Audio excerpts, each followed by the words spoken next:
Assalamualaikum warahmatullahi wabarakatuh. Selamat pagi, salam sejahtera bagi kita semua.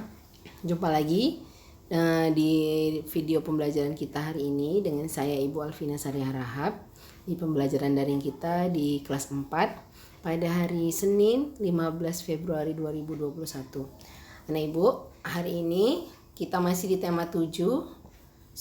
Kita masuk di subtema 3 dengan judul Indahnya Persatuan dan Kesatuan di Negeriku. Ya, pelajaran yang akan kita bahas hari ini adalah pelajaran bahasa Indonesia. Mungkin agak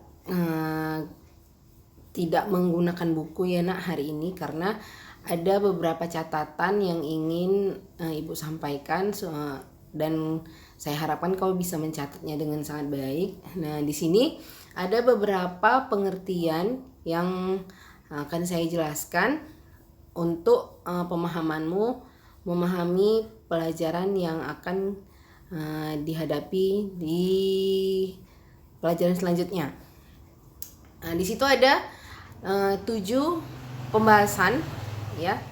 Ada 7 pembahasan yang akan kita bahas hari ini, tapi sebelumnya ada baiknya kita berdoa menurut agama dan kepercayaan masing-masing agar ilmu yang kita dapatkan hari ini bisa bermanfaat, bisa melekat di hati dan pikiran kita. Berdoa dimulai. Berdoa selesai. Walaupun masih pada masa pandemi, tetapi daya atau kemampuan atau keinginan kita dalam memulai pembelajaran itu saya harap tetap bersemangat ya nak. Jangan adalah yang ngerasa udahlah, muak lah, bosen lah dan sebagainya. Karena ilmu ini tadi bukan untuk orang lain tapi untuk dirimu sendiri. Oke, kita mulai di pembahasan yang pertama. Di situ ada pengertian dari kata.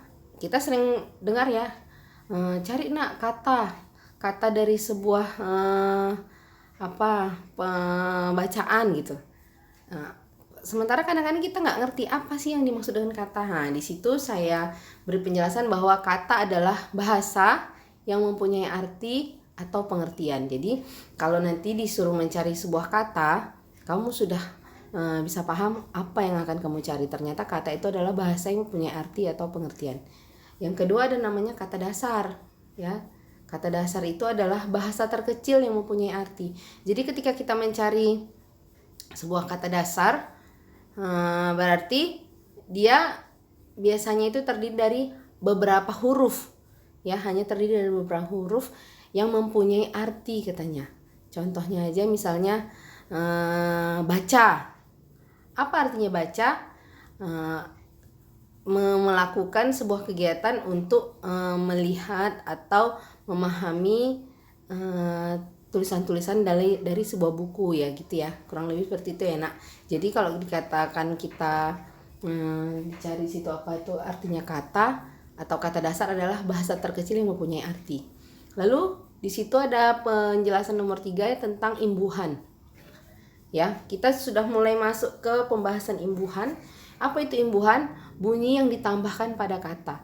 Ya, ini sangat erat kaitannya dengan kata dasar. Ketika saya tadi sebutkan ada kata dasar baca, saya bilang tadi kan. Baca ini tadi bisa berubah menjadi kata kerja ketika dia diberikan yang namanya imbuhan. Ya nak, atau bunyi yang ditambahkan pada kata. Imbuhan ini tadi nak, lihat itu di pembahasan nomor 4. Imbuhan itu ada 2 jenis. Ada 3 jenis ya nak, tapi yang untuk di SD sering kita pergunakan itu hanya awalan dan akhiran ya. Sebenarnya ada awalan, sisipan dan akhiran, tapi untuk kita di jenjang SD ini seringnya hanya menggunakan awalan dan akhiran. Awalan itu bisa dia tambahan katanya itu berupa mem, men, ber, di, ter, pen, dan ke. Ketika kata dasar baca seperti yang kita sebutkan tadi diberi awalan mem, maka dia berubah menjadi kata kerja yaitu membaca. Ya. Seperti itu nak. contohnya kata dasarnya tidur. Ketika kita tambahi dia sebuah awalan menjadi tertidur. Terlalu misalnya kita sebutkan sebuah tempat ya. Sebuah tempat, contohnya aja kebun binatang. Nah, kata dasarnya kebun binatang. Ketika ditambahi kata dasar menjadi ke kebun binatang gitu ya. Kurang lebih seperti itu. Sama seperti akhiran. Awalan tadi diletakkan di awal kata dasar. Ya nak, kalau awalan diletakkan di awal kata dasar. Jadi kalau katanya akhiran itu diletakkan di akhir kata dasar. Ya, di akhir kata dasar. Contohnya tadi di situ ada jenis-jenis akhiran ya. Saya tulis ada kan, an, di, dan nya.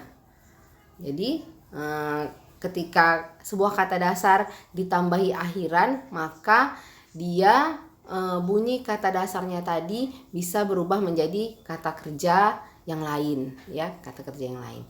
Lalu kita lanjut di nomor 5, ada situ katanya kalimat tanya. Apa itu kalimat tanya? Kalimat tanya adalah kalimat yang menginginkan sebuah jawaban ya.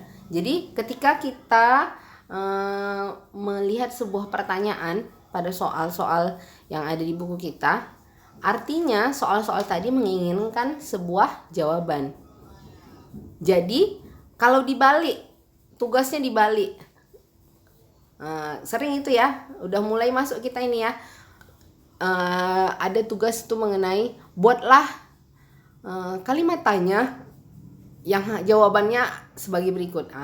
Terbalik pula ya kan, yang dikasihnya jawabannya, kita disuruh membuat kalimat tanya. Jadi kalau dikatakan kalimat tanya, maka kamu buatlah sebuah kalimat yang menginginkan atau yang harus ada jawabannya. Ya, seperti kita bisa lihat di contohnya di buku-buku tugas kita, di buku petik kita, di situ banyak sekali contoh-contoh kalimat tanya yang harus ada jawabannya. Nah, seperti itu ya nak. Lalu di situ ada nomor 6, ada pembahasan mengenai kosakata. Kosakata itu apa?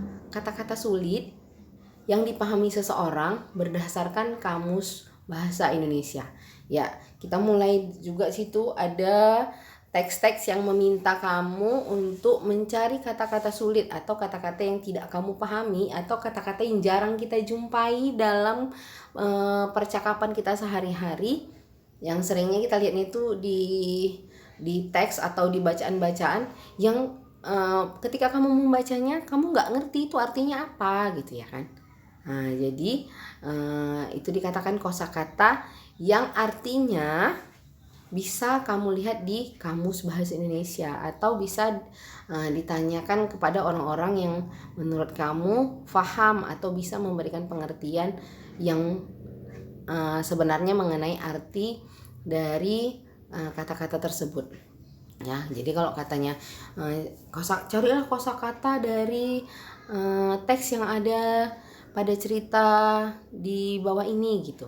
Berarti kamu carilah kata-kata yang nggak kamu ngerti apa sih ini maksudnya ya. Bermusyawarah, contoh ini ya, bermusyawarah, apa artinya bermusyawarah? Oh, artinya rupanya duduk bersama, mencari jawaban bersama, kesepakatan bersama agar terjadinya sebuah kerukunan ya. Itulah kurang lebih ya. Lalu di situ nomor 7 ada sinonim. Ya nak, di situ ada pembahasan mengenai sinonim atau persamaan kata. Nanti ke depan kita akan mempelajari juga namanya antonim. Ya, kebalikan dari sinonim, antonim itu adalah lawan kata. Jadi pada saat kita membahas mengenai sinonim atau persamaan kata, artinya ketika kamu bertemu dengan sebuah kata, kamu tahu bahwa kata tersebut ada kata-kata lain yang sama artinya dengan kata yang kamu sebutkan di awal. Contohnya aja, seperti yang Ibu tulis di situ ya, ada cantik. Cantik sinonimnya apa? Indah. Ya nak. Kalau kata cantik itu berarti sama artinya dengan kata indah. Yang berikutnya itu ada gemuk, sinonimnya gendut. Lalu ada kurus, sinonimnya cungkring. Lalu ada mudah, sinonimnya gampang. Oke, saya harap mudah dipahami ya, mudah dipahami pembahasan kita hari ini. Memang mungkin sepertinya tidak ada kaitannya dengan materi kita di tema 7 subtema 3, tapi ternyata ini sangat sering kita jumpai di pembelajaran kita yang ada di pelajaran bahasa Indonesia ya. Maka untuk lebih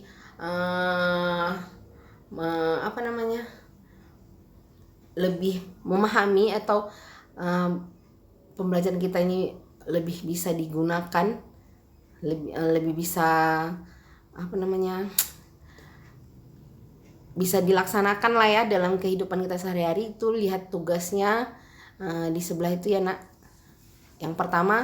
Tugas yang pertama saya harapkan dilaksanakan yaitu yang pertama, catatlah isi video pembelajaran hari ini. Jadi itu yang ada di papan tulis itu dicatat ya sebagai catatanmu yang penting-penting, agar nanti ketika kita mau ulangan atau ujian sudah ada yang bisa dilihat-lihat atau diingat-ingat.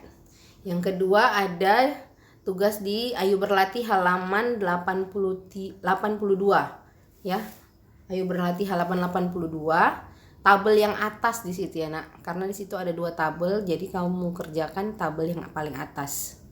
Lalu tugas nomor 3 Ayo Berlatih halaman 88 sampai 89, tabel nomor 1 dan nomor 2.